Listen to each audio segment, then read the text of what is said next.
Hallo almal, ek is Arinel. Ek wil graag my verhaal aan die wêreld vertel. Ek gaan steeds in vandag se lewe deur bespotting, verwerping en diskriminasie as gevolg van my gebrek. Dan wil ek die geleentheid gebruik maak om vir die publiek daar buite te vra vir enige ondersteuning, of dit nou voedsel, toiletware of finansiële bydrae is. Sien asseblief my bio vir meer inligting.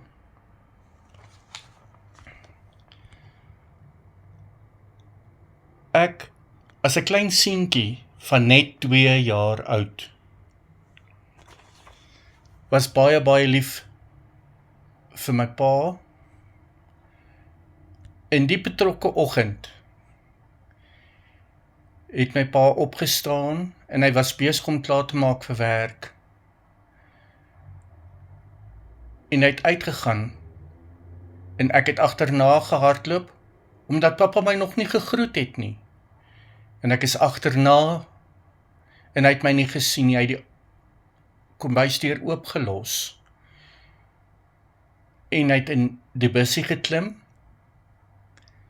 Hy het hom aangeskakel, 'n rukkie gewag en toe begin hy reverse.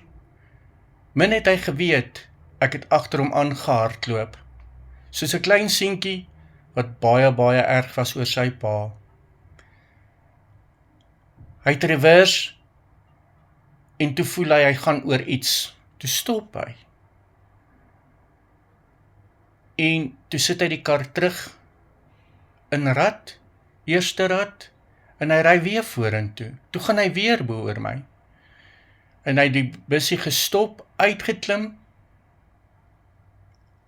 en toe hy agterkom, die agterkant van die bussie kom, toe kon hy nie glo wat hy gedoen het nie. Hy het so groot geskrik, dat hy weggehardloop het. My ma en die bediende het uit die huis uitgekom, gestorm, en my sien daar lê.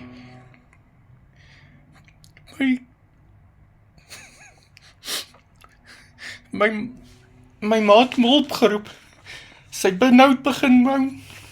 Sy het geskree, help, help.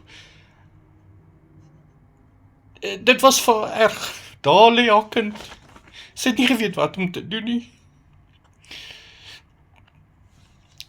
Die ou mense wat 'n eind van ons afgebly het gehoor my ma roep benoud om hulp, en hulle het aangehardloop gekom. Daar het hulle my gekry waar ek lê. 'n klein liggampie wat baie seer gekry het. En ja, hulle het toe sê die ou oom, kom, laat ons hom hospitaal toe vat. Hulle het 'n kussing gevat, die ou oom het gegaan, uit sy kar gehaal, hulle het my op 'n kussing gesit, en my ma en die ou tannie het my in die kar gesit, en hulle het ingeklim en ons is hospitaal toe. By die hospitaal gekom, dus ons huisdokter nie daar nie, ons moes 'n ander dokter sien. My ma het, die ander dokter het ingekom, my ondersoek en niks fout gevind nie. En toe tel hy my op, en laat my regop sit, en sê vir my ma, mevrou, die seun is oké. Hy het nie so ernstig seer gekry nie. Maar nog steeds, ek kon nie 'n woord sê nie, ek was klein, ek kon nie veel onthou nie, en uit my ma medikasie voorgeskryf, en gesê, mevrou, as dit erger word, bring hom net weer in. En my ma het my huis toe gevat. 'n dag of 2 daarna, toe kom hulle agter, hoorie, maar ek loop nie, ek kan nie opstaan en loop nie. My maag het begin swel. En my ma het weer die ou oom en tannie gevra of hulle hospitaal toe sal vat. Terug by die hospitaal, toe sien my ma hulle ons huisdokter, want toe sy terug. En my ma vertel hom die storie en die verhaal, En die huisdokter sê toe nee, toe doen hulle toetse. Toe sien hulle nee, maar daar's groot skade. En toe sê die dokter, mevrou, dis 'n wonderwerk jou kind lewe nog. Hy moes dood gewees het. Daai oomblik het my ma besef, dis 'n wonderwerk van bo wat ek lewe. En hulle het my opgeneem, ek het gaan vir toetse en alles, en dokters het gesê, nee, daar's nie hoop vir my nie, niks, absoluut niks. Ek het daar in die bedjie gelê, magteloos. Ek kon niks doen nie, niks. Van 'n seentjie van 2 jaar oud.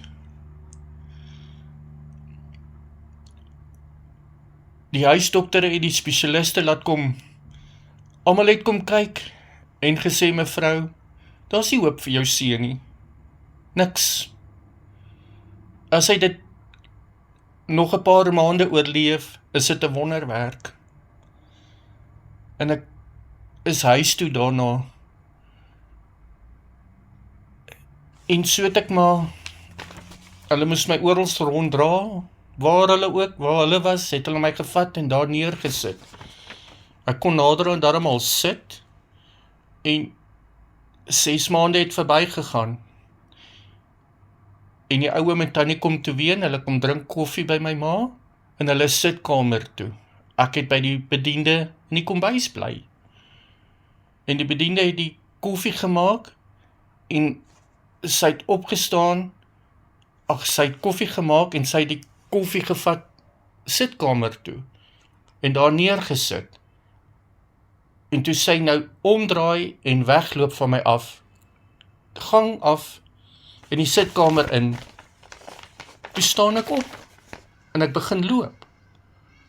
En ek het geloop tot in die gang, en gedraai en sitkamer toe gegaan, en ek het in die sitkamer deur gestaan, en ek het hulle gekyk, en nie een van hulle kon hulle oë glo nie.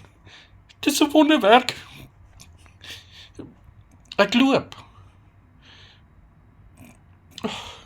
Ekskuus. My ma het dadelik die dokter gebel, vir die dokter gesê, dokter, my kind loop. Dokter het gesê, nee, dis nie waar nie, hy kan dit nie glo nie. Hy sê, ek moet dadelik inkom, my ma het my dadelik invat. Ek het ingegaan, die ou oom het sy kar weer gaan haal, hulle het gekom tot daar, hulle het my in die kar gelaai, ek het ingeklim, en ons het almal in die kar geklim, en ons is hospitaal toe, na die dokter toe. By die hospitaal gekom, ek het uitgeklim, en ons is die spreekkamer van ons dokter in.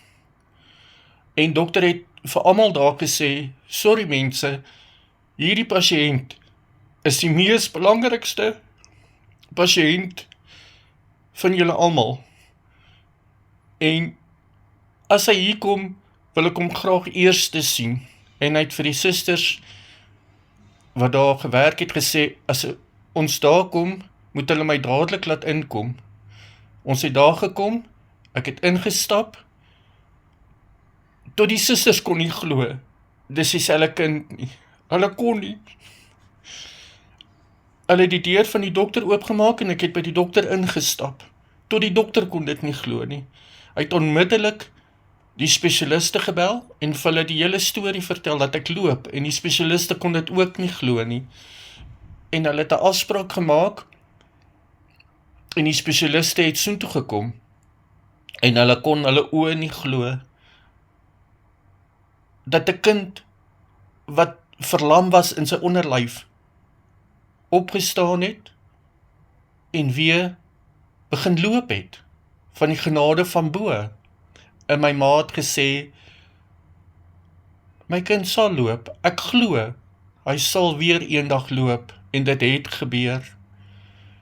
En daarna moes ek elke 2de jaar gaan, laat hulle my spiere rek, en dan het hulle alles afgesny, spiere gerek, en dan moes ek weer van voor af leer loop. Elke tweede jaar moes ek gaan vir die operasies. My ma en pa is naderhand geskei, want my pa kon nie die trauma, hy kon nie die gebeurtenis verwerk nie. En dit het hom heeltemal van spoor laat afval. En ja, my ma en pa is geskei. My ma moes my maar elke tweede jaar vat vir my operasies en dit. So het ek groter geword en ek het doelwitte in die lewe gehad, wat ek gesê het, ek is wat ek is, maak nie saak nie, ek kan loop, ek kan doen wat ek wil. Partykeer het ek hulp nodig, maar ja, dan was daar mense en families wat my gehelp het, vriende, en ek het groter geword, en ek is uit die skool uit, maar die operasies wat ek ondergaan het, was nie ene sukses nie, maar ek het nog steeds aangegaan, ek het nog steeds geglo, en ek het nog steeds gehoop, ek het my skoolloopbaan klaargemaak, en ek moet nog steeds, ek kry 'n SASSA toelaat, ek kan nie werk nie, omdat ek die gebrek gehad het. Ek kan nie werk nie, my ma moes nog steeds na my kyk. En ja, ek het 'n SASSA toelaat gekry, weens my gebrek. En my ma het na my gekyk, en ek het aangegaan, en ek het naderhand besluit, nee, kom ek leer vir 'n pastoor, en ek het gegaan en ek het geleer vir 'n pastoor. Ek kon nie klaarmaak nie, want my bene het dit nie toegelaat nie. Een oomblik loop ek, dan slaan ek neer, want my bene gee net in. En ek moet nog steeds weer gaan vir behandeling en toetse, om te kyk hoekom en waarom dit gebeur. Maar dokters kry nie die fout nie, hulle weet nie wat is die oorsaak nie. Maar ek gaan nog steeds aan, en ek glo nog steeds, van bo is alles moontlik. En dis hoekom ek die video gemaak het. Weet, ek was 21, toe ek weer die eerste keer my pa gesien het. En my pa kon nie glo, ek is sy seun nie, en ek het so groot geword nie. Hy kon nie, hy het my nie eens herken nie. Dit het my hart gebreek, maar ek het hom in die oë gekyk, en ek het hom gesê, papa, wat gebeur het, was nie jou skuld nie. Wat gebeur het, was nie jou fout nie. Ongelukkig gebeur. En ons moet aangaan. Die lewe gaan aan. Ons moet die lewe in die oë kyk en vorentoe gaan. Moenie worry nie. Ek het jou lankal vergewe, want dit was nie jou skuld nie. Onthou net een ding. Ek is 'n kind, is lief vir jou as 'n vader. Ons almal gaan deur trauma, gaan deur pyn. Maar alles is op die einde die moeite werd. En dis hoekom ek hierdie video gemaak het, is om uit te reik na julle toe, om my te kan help. Vriende, familie, kennisse, en die wat ek nou gaan leer ken op hierdie video. Ek wil net vir julle almal sê, baie, baie dankie. Liefde.